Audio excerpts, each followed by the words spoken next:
নতুন আশা, নতুন স্বপ্ন নিয়ে শুরু হয় মানুষের প্রতিটি দিন। কারো আশা পূর্ণতা পায়, স্বপ্ন ধরা দেয়, আবার না পাওয়ার কষ্টেই কারো কারো রাত নামে। আশায় বুক বেঁধে অপেক্ষায় থাকে আরেকটি নতুন সূর্যের, নতুন দিনের।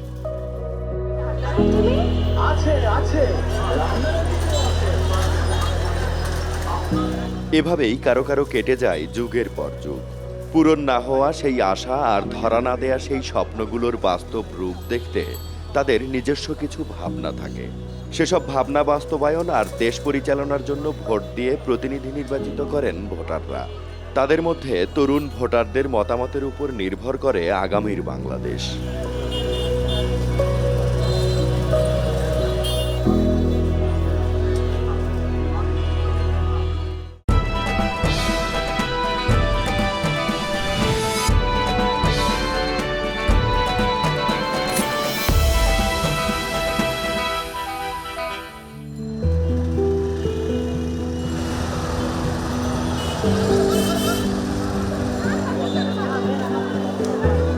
বগুড়ায় যারা এবার ভোটে নতুন, তাদের বেশিরভাগই শিক্ষার্থী। শিক্ষা ব্যবস্থা নিয়ে তাদের রয়েছে নানান অভিযোগ।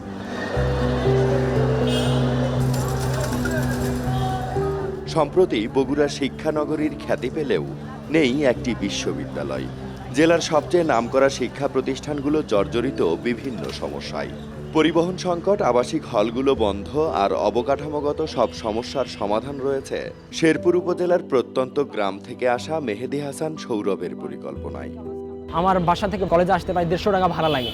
তো আমার পক্ষে যেহেতু ন্যাশনালের একটা নিয়ম করছে 60% অ্যাটেন্ডেন্স, এক্ষেত্রে আমার 60% অ্যাটেন্ডেন্স সম্ভব না বাসা থেকে। আর মিডল ক্লাস পরিবার থেকে ভাড়া দেওয়া একটা কষ্টকর বিষয়। এখন আমাদের এই হলটা যদি চালু থাকতো তাহলে আমাদের এই সমস্যাগুলোর মধ্যে পড়তে হতো না। আমাদের কলেজ ক্যাম্পাসের এই রাস্তাগুলো পাকা না, কাঁচা। ওই আপনার ক্যান্টিনের পরে যে রাস্তাগুলো আছে ওইখানে কাঁচা রাস্তা, এবং বর্ষার সময় ওখানে কাদো হয়ে যায়। এরকম অসংখ্য সমস্যা রয়েছে বগুড়ার শিক্ষা কলেজগুলোতে। আসলে এই সমস্যাগুলো সমাধানের জন্য যদি আপনাকে কোনোভাবে দায়িত্ব দেয়া হয় বা আপনি দায়িত্ব পেয়ে যান, সেই ক্ষেত্রে আসলে কিভাবে এই সমস্যাগুলো সমাধান করতে চান? আমি যদি কোনোভাবে দায়িত্ব পাই তাহলে সর্বপ্রথম এই কলেজের জন্য যেটা করব সেটা হচ্ছে এখানে আকসু নির্বাচন দেব। এই আকসু নির্বাচন দিলে কি হবে, প্রত্যেকটা সাধারণ স্টুডেন্ট তাদের একজন প্রতিনিধি খুঁজে পাবে, যার মাধ্যমে তারা তাদের দাবি দেওয়াগুলো উপর পর্যায়ে বলতে পারবে। আর কলেজেদের যেহেতু সমস্যা আপনার বাসের সমস্যা, তো আমি প্রিন্সিপালের কাছে ওইখানে দায়িত্ব হিসেবে বলবো যে আমাদের এইখানে বাসের সমস্যা করেন, কলেজ ফান্ড থেকে এখানে টাকা দিয়ে আমাদের জন্য অতিরিক্ত বাস আনেন। আর যদি কলেজ ফান্ডে যদি সেই টাকা না থাকে তাহলে আমাদেরকে ভাড়া করে নিয়ে আসুক, বিআরটিসি থেকে বাস আছে, সেইগুলো আমাদের বাসের সমস্যাগুলো সমাধান করা দরকার। ওইখানে অনেক কাঁচা রাস্তা আছে, এই রাস্তাগুলো আমি পাকা করে ব্যবস্থা করতাম, এবং ওই রাস্তা দিয়ে গাছ লাগানোর ব্যবস্থা করতাম। কারণ আমাদের ক্যাম্পাস দিয়ে ওই একটা রোড ছিল শহীদ সেলিম রোড, ওইখানে গাছের অনেক কম। এইখানে বগুড়া শহরে ম্যাচ না থাকতে গেলে আপনার প্রায় 3000 থেকে 3500 টাকা থাকা খাওয়া খরচ, এক্সট্রা খরচ তো আছে, পড়াশোনার খরচ আছে, কলেজ ফিও আছে। সে সর্বপ্রথম আগে হলের ব্যবস্থাটা করতাম। মেয়েদের হল চালু আছে কিন্তু ছেলেদের হল চালু নাই। তো সর্বপ্রথম আমি দায়িত্ব পেলে এই হলের ব্যবস্থা আগে করতাম।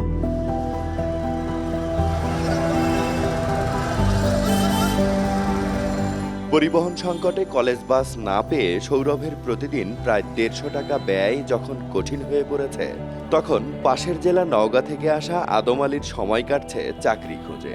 অসুস্থ বাবা মায়ের ওষুধ আর নিজের খরচ জোগানোর জন্য একটি চাকরি তার প্রথম প্রয়োজন। নিজের এমন সংকটেই দেশের লাখো তরুণের কর্মসংস্থানের পরিকল্পনা সাজিয়েছেন আদম আলী। কিসের খবর পড়ছেন, রাজনৈতিক না অর্থনৈতিক? চাকরির খবর। হ্যাঁ, চাকরি অনেক আবেদন করে রাখছে, এখনও মানে নিয়োগের পরীক্ষা যে কবে দিবে সেটার কোনো নির্দিষ্ট কোনো তারিখ নাই। আমার হচ্ছে আব্বা মা দুইজনে অসুস্থ, তাদের অনেক টাকার প্রয়োজন, মাসে হচ্ছে 10,000 টাকার মতো লাগে। আব্বার হচ্ছে হাড়ের সমস্যা, মার হচ্ছে রক্তের আর হচ্ছে মেরুদণ্ডের সমস্যা। আমার মাসে 15 থেকে 20,000 টাকার মতো আমার প্রয়োজন। আমি যদি সরকার হই বা আমি কোনো যদি ভালো একটা অবস্থানে থাকি তাহলে আমি নতুন কোনো কর্মসংস্থানের ব্যবস্থা করব, হয় পোশাক শিল্প অথবা হচ্ছে সরকারিভাবে কোনো শিক্ষা প্রতিষ্ঠান, সেগুলো খুলে আমি হচ্ছে তাদেরকে কর্মসংস্থানের ব্যবস্থা করব। দেশে কর্মসংস্থানের ব্যবস্থা না থাকলে ভোট বা কোনো কিছুই ভালো লাগবে না। আগে কর্মসংস্থানের ব্যবস্থা করব আগে।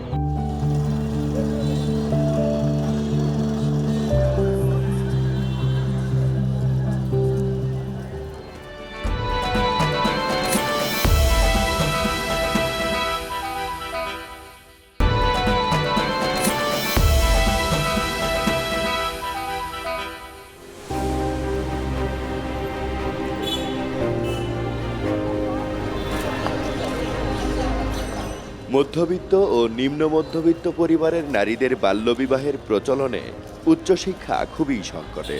বগুড়ার সরকারি আজিজুল হক কলেজের নারী শিক্ষার্থী সিনথিয়া, তার পরিকল্পনায় রয়েছে নারীদের পড়ালেখার পাশাপাশি নিজের খরচ চালানোর মতো কর্মসংস্থান সৃষ্টি। আমরা যারা মধ্যবিত্ত ফ্যামিলির মেয়ে, তাদের সমস্যাটা হয় চাকরির ক্ষেত্রে। আমরা ঘুষ দিয়ে কোনো চাকরি করতে পারি না, আর পড়াশোনার পাশাপাশি খরচের খুব সমস্যা হয়। তো পার্ট টাইম জবের খুব দরকার হয়, যেটা সহজে কুলে উঠতে পারি না। আবার কলেজ থেকে আর্থিক সহায়তা খুব কম পাই। এটা যদি হয়তো ছেলে মেয়ে সমান সমান, দেখা যাচ্ছে অনেক সময় আয় পাশের পর বাবা মা পড়াশোনায় সাপোর্ট করতে চায় না, সেজন্য পার্ট টাইম জব আমরা খুঁজি। কিন্তু মেয়েরা কোথাও সেফটি ফিল করি না, সব জায়গায় পার্ট টাইম জব পাওয়া যায় না। আপনি যেহেতু এই সমস্যাগুলোর সম্মুখীন হয়েছেন, আপনি যদি কোনোভাবে দায়িত্ব পান বা আপনাকে যদি কোনোভাবে দায়িত্ব দেয়া হয়, সেই ক্ষেত্রে আপনি এই সমস্যাগুলো কিভাবে সমাধান করবেন? সর্বপ্রথম মেয়েদের সাহস যোগাবো, কারণ সব মেয়েরা পার্ট টাইম জব করার জন্য সেফটি ফিল করে না এবং সাহস পায় না। তো তাদের সাহস জুগলে তারা জোর পাবে যে না, আমরা আমাদের পড়াশোনার খরচ চালাইতে পারবো পার্ট টাইম জব করে। অ্যান্ড কলেজ থেকে সাপোর্ট, অনেক সময় ক্লাস করার জন্য আমরা পার্ট টাইম জব করে উঠতে পারি না। কলেজ থেকে যদি সেই সাপোর্টটা থাকে, আমাদের পার্ট টাইম জবে অনেক সফলতা লাভ হবে। তো মেয়েদের আর পুরুষদের সমান অধিকারটা সব জায়গায় থাকা উচিত আমি মনে করি।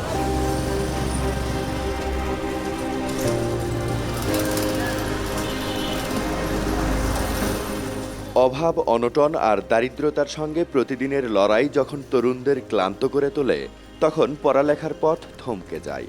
বইখাতার ভবিষ্যৎ স্বপ্ন হারিয়ে পরিবারের দায়িত্ব কাঁধে তুলে নিতে অল্প বয়সেই জ্ঞান অর্জনের বদলে ছুটতে হয় অর্থ উপার্জনের দিকে। সেখানে সামাজিকভাবে হেয় হওয়া কর্মজীবী এই নারী প্রতিষ্ঠা করতে চান সামাজিক মর্যাদা। আমি জব করি একটা শোরুমের চাকরি কিন্তু সবাই ভালোভাবে দেখেন না, অনেকেই ভাবে যে ওখানে গেলে হয়তো অনেক খারাপ কিছু হয়। তো আমি এটা নিশ্চিত করতে চাই মেয়েরা সব জায়গাতেই কাজ করতে পারে, একজনের নিজের সেফটিটা নিজের কাছে। আমি যদি খারাপ না হই, আমাকে কেউ খারাপ করতে পারবে না। সো আমি মনে করব মেয়েদের চাকরির ক্ষেত্রটা আরও একটু এগিয়ে আসুক, কারণ এখন শিক্ষিত বেকার বেশি। যেমন ছেলে শিক্ষিত বেকার আছে, এরকম মেয়ে শিক্ষিত বেকার আছে। অনেকে মাস্টার্স পাস করে ঘরে বসে আছে। জব ছোট হোক বড় হোক, সবার একটা কর্মসংস্থানের ব্যাপার। আমি মনে করি যে কর্মসংস্থানটা সবার আগে করতাম, যাতে তারা নিজের পরিবারের দায়িত্বটা নিতে পারে। কারণ একজন বেকার সমাজের জন্যও বোঝা, পরিবারের জন্যও বোঝা। একটা শিক্ষিত মেয়ে বা ছেলে যদি ঘরে থাকে, তাহলে সে বুঝতে পারে যে বাবা মায়ের কাছে বা পরিবারের কাছে বা সমাজের কাছে সে কেমন বোঝা। তাই তাদের কর্মসংস্থানের ব্যাপারটাতে বেশি জোরদার দিতাম আমি।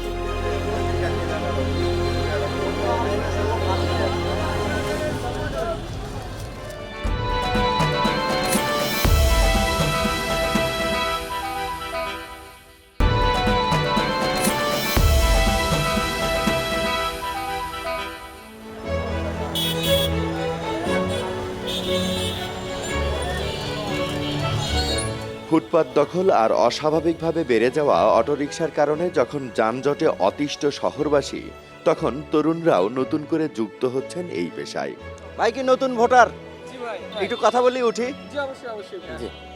যানজটের এই শহরে জন্ম নেয়া তরুণ তানিন চিন্তিত পেটের দায়ে ফুটপাত দখল করে ব্যবসা করা ও রিক্সা চালানোর তরুণদের ভিন্ন কর্মসংস্থান তৈরি নিয়ে। তার ভাবনায় ঠাঁই পেয়েছে যানজট নিরসনে শহরের অবকাঠামোগত পরিবর্তনও। এই যে যানজটের শহর শুধুমাত্র বগুড়া নয়, সারা দেশের প্রত্যেকটা শহর এরকম যানজটে অসহনীয় হয়ে উঠেছে আসলে শহরের বাসিন্দারা। প্রায়শই কিন্তু যানজট লেগে থাকে। তার মূল অনেকগুলো কারণ রয়েছে, যার মধ্যে এই যে রাস্তাঘাট দখল করে, ফুটপাত দখল করে যে দোকানপাটগুলো আছে, এইগুলো কিন্তু একটা কারণ। এছাড়াও কিন্তু বগুড়া শহরের বুক চিরে বয়ে গেছে কিন্তু রেল লাইন। এই রেল লাইনের ফলে কিন্তু প্রতিদিন 17 থেকে 18 বার এখানে রেল যাতায়াত করে, এবং যার ফলে কিন্তু এখানে তীব্র যানজটের সৃষ্টি হয়। এই সমস্যার সমাধানের দায়িত্বটা যদি আপনাকেই দেয়া হয় বা কোনোভাবে যদি আপনি এই দায়িত্বটা পেয়ে যান, সেই ক্ষেত্রে আপনি এটা কিভাবে সমাধান করতে চান? আমি প্রথমেই যেটা করতাম, সবাইকে বাধ্যতামূলক প্রতিটি বিল্ডিংয়ে কিন্তু গ্যারেজ সিস্টেম করতাম, যার মাধ্যমে কিন্তু অধিকাংশ যানজট কিন্তু কমে আসতো। আমি এই ফুটপাতকে দখলমুক্ত করতাম, যার ফলে কিন্তু রাস্তা দিয়ে মানুষজন কিন্তু ফুটপাত দিয়ে যাতায়াত করতে পারতো।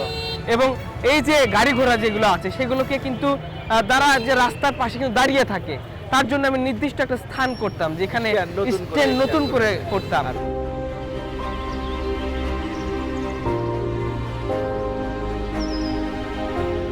বহুতল ভবন আর যানজটের যান্ত্রিক এই শহর গড়ে ওঠার আগে এখানে ছিল বিস্তীর্ণ আমবাগান। তখন করতোয়া নদীতে চলত বড় বড় জাহাজ আর পালতোলা নৌকা। প্রকৃতির সেই সৌন্দর্য হারিয়ে গেছে। নদীতে এখন জমে থাকে শহরের সমস্ত ময়লা আবর্জনা আর ড্রেনের নোংরা জল।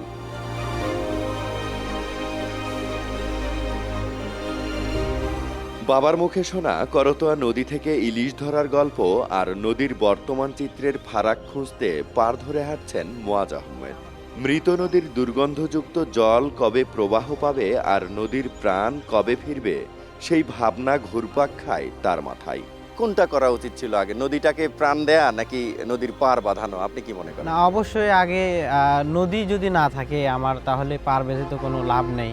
আমাদের আগে প্রয়োজন হচ্ছে নদীকে প্রাণ দেওয়া। আপনাকে যদি কোনোভাবে দায়িত্ব দেয়া হয় বা আপনি যদি কোনোভাবে এই নদীগুলোর প্রাণ দেওয়ার দায়িত্ব পান, সেখানে আপনি কি করবেন, কিভাবে এই নদীগুলোর প্রাণ ফেরাতে চান? উত্তরবঙ্গে গাইবান্ধার যে একটা বাঁধ আছে, সেটা যদি আমরা খুলে দিতে পারি, আমরা আমাদের নদীর যে পূর্বের যে অবস্থা ছিল পূর্ণভাবে যদি না নিয়ে আসতে পারি, আমরা নদীটা অন্তত যে আমরা সচল করতে পারবো। ভোটে নতুনদের ভাবনাতেই গড়ে উঠবে সুখী সমৃদ্ধ আগামীর বাংলাদেশ। তাই গুরুত্ব দিয়ে শুনতে চাই, জানতে চাই তাদের ভাবনা আর পরিকল্পনার কথাগুলো।